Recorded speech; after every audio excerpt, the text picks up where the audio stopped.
State lawmakers took the Tennessee Board of Regents and its chancellor to task following Northeast State Community College's $5 million budget shortfall.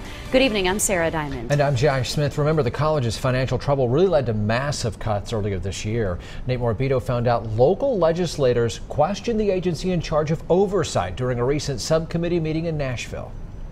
Yeah, Representative Bud Halsey is one of 4 area lawmakers who asked the state controller's office to investigate the situation further last month after we discovered TBR knew Northeast State's financial survival was in question as far back as 2013.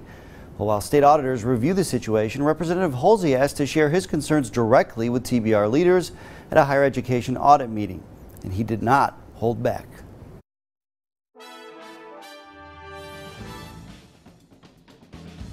There's a great deal of mistrust. Representative Bud Halsey echoed his constituents' concerns and years' worth of frustrations when he addressed TBR's new chancellor last week. How in the world that happened when there's 4 financial records a year go to the board?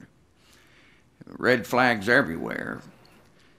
People in leadership where I live came down here multiple times saying, please do something.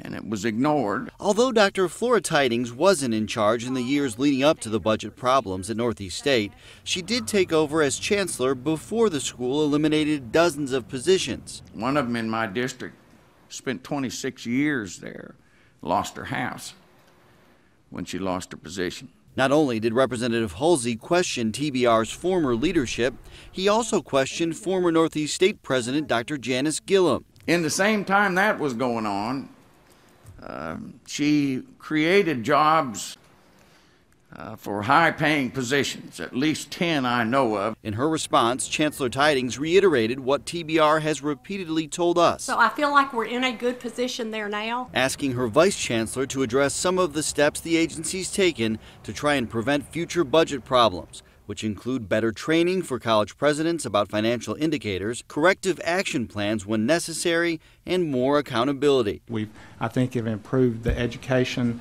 surrounding financial awareness, and I think we are more frequently reaching out and touching the institutions going forward. Before the hearing ended, the chairman of the House Government Operations Committee addressed one more concern.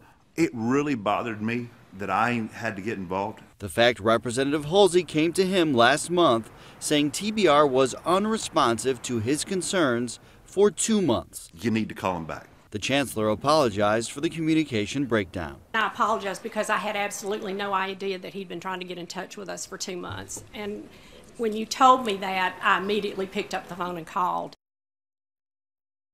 A TBR spokesperson told us following that meeting, Chancellor Tydings drove up to our area this week, met with Representative Hulsey again in person, and answered every one of his questions and concerns, an effort Representative Hulsey told us today he appreciated. The spokesperson says the chancellor also gave the lawmaker her cell phone so he could reach her directly in the future with other questions or concerns. Nate, thank you. Despite the previous financial trouble, TBR expects Northeast State to end this year with a positive balance.